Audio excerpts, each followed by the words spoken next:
Hello and welcome to CDK Live. I'm Barb Edson and I'm the Chief Marketing Officer at CDK, and I'm very excited to be here at NADA with Yossi, the car dealership guy, and our CEO, Brian MacDonald. Wow, it has been quite a year. I can't think of a year that started as charged as 2025.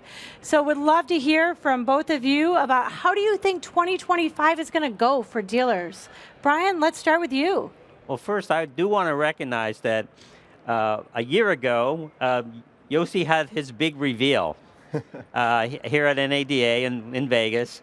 And prior to that, if you remember, you listened to Yossi and you just saw the cartoon face. So I just really want to congratulate you on what a phenomenal job you've done. Thank you. Leading up to your big unveil and then continuing to grow and to scale and everything you've done over the last year. And I'm so glad you could come. And we have a lot more exciting stuff in the hopper, so. Excellent. So look, I'm pretty optimistic about 2025. I think the market's going to be up a little bit. The economy's good. Stock market's up. Interest rates coming down. So I think it'll be a very good year. I think there's a lot of optimism in the water, if you will. And so I'm pretty optimistic about the industry as a whole. And I think it'll be a good year for dealers as well. Great. What do you think, Yossi? I think it's a mixed bag. Okay. I think net, it's going to be positive because I do think sentiment is very high. Anecdotally, you talk to any dealer about their investments, since the administration has changed, people have taken that as a massively positive signal. Okay. So I think that's going to, that has a self-perpetuating effect that should be very positive for the industry. I think, on the other hand, I do think inventory, new car inventory is continuing to climb, which will continue to put pressure on margins.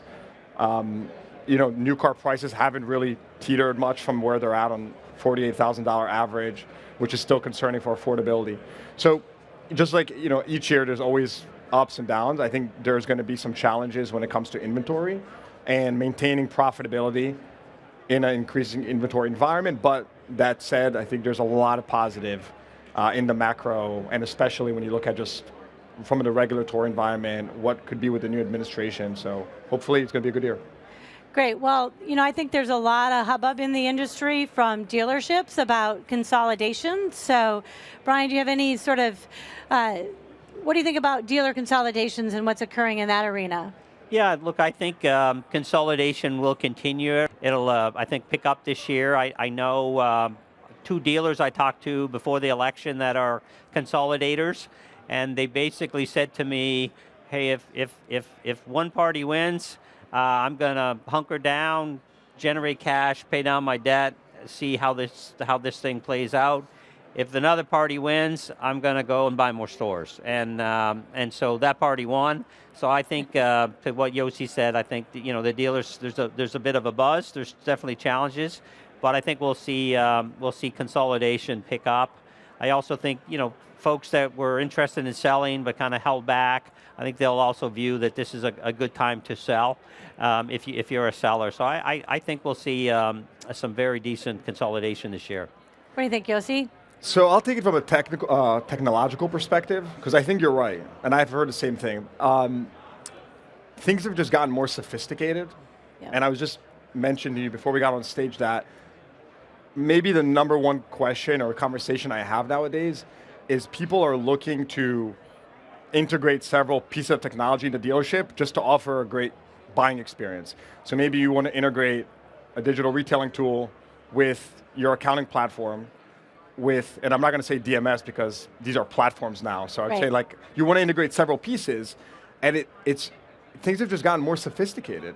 And so I think that you have sort of the big groups are simply, they have all that expertise, all those specialists, they're gobbling up these dealerships.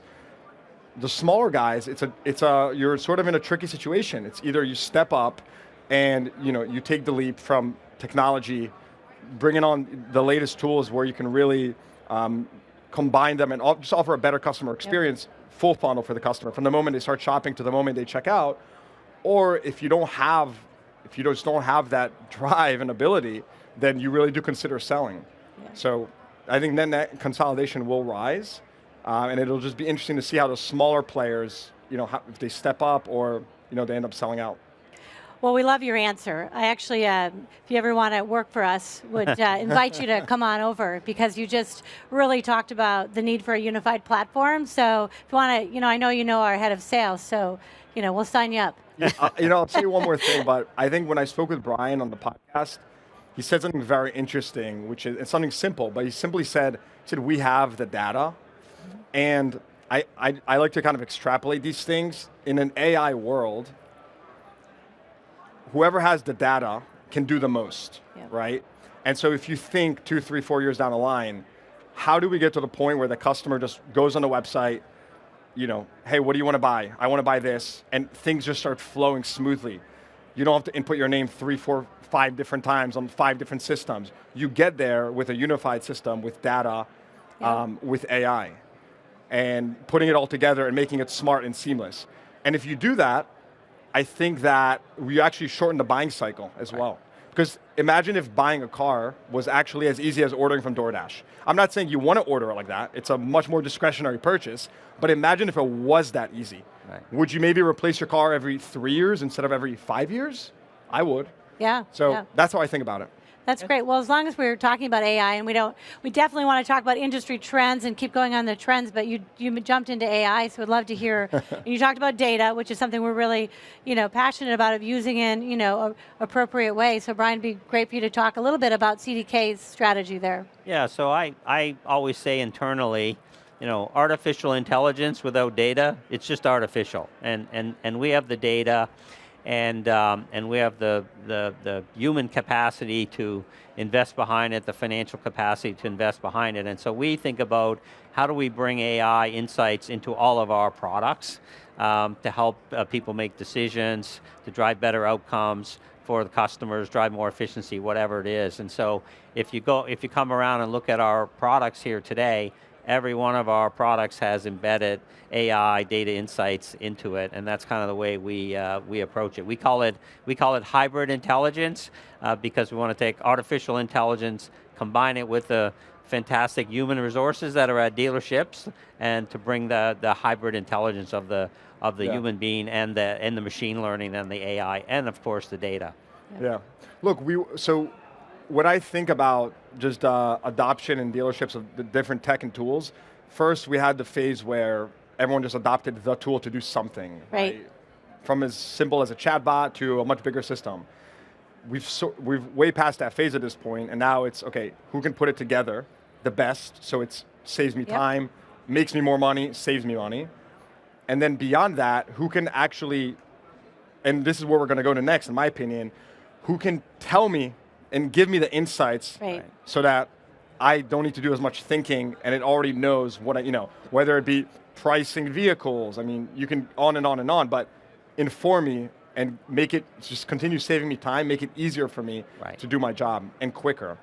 And eventually I actually read this literally this morning, but just talking about how there's going to be so much data and so much out there.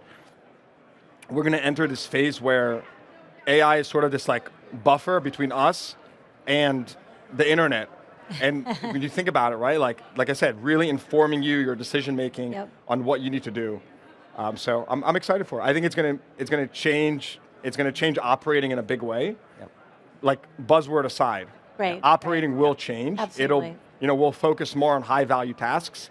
And I think that emotional intelligence, the human connection with the customer, will actually be a lot more valuable when, the zeros and ones, the simple, the hard stuff, not the soft side of things, is sort of taken care of with technology. I had this observation a couple days ago. So I started my career as a financial analyst a long time ago, and at that point in time, senior executives would ask a question, and then somebody like me, 23-year-old me, would start crunching the data, the numbers, put it together, and deliver it. And we have invested in our reporting capabilities, and you just ask the question, you get the answer, right? As a basic example. So we were going through this last week, and it's so I mean, so easy, and it made me think about like the way that young finance people get trained is going to have to be different, because senior executives are and dealer principals, whomever, they're not going to have to go to their controller and ask these questions. They're just going to be able to ask it to the machine and get the answer. Which is going to make critical thinking and storytelling, in my opinion, a lot more valuable. Right. Just think about it.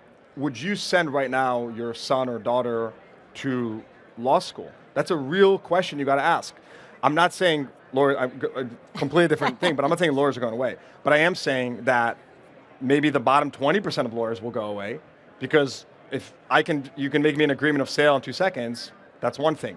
If I'm going to do a creative takeover of a company and I need someone to do critical thinking, then you need a human. So we're just going to, critical thinking, storytelling, these are skills that sales, right? The ability to connect with another human. These are skills that I think are going to rise in value. And the more hard skills, the jury's out. Yeah. So I'm going to jump in here because I love the AI conversation, and I think it's great watching you guys. I think you could talk about it all day for sure. So it's a great topic. I want to get back a little bit to some of the industry things. So we're hearing a lot, not just about dealer consolidations, but also the automakers, right? So we're seeing Honda and Nissan have a realignment. So Brian, why don't you share some thoughts on what do you think that's going to mean for dealers, and what impact is that going to have on the industry? Yeah, I mean, I worked in Japan in the early 2000s, and I was deeply involved in a pretty large scale restructuring of Isuzu. And so I spent time in Japan. So, this is a very much the Honda-Nissan merger, assuming it happens. It's very much a made in Japan solution, which is, very normal for that culture and country.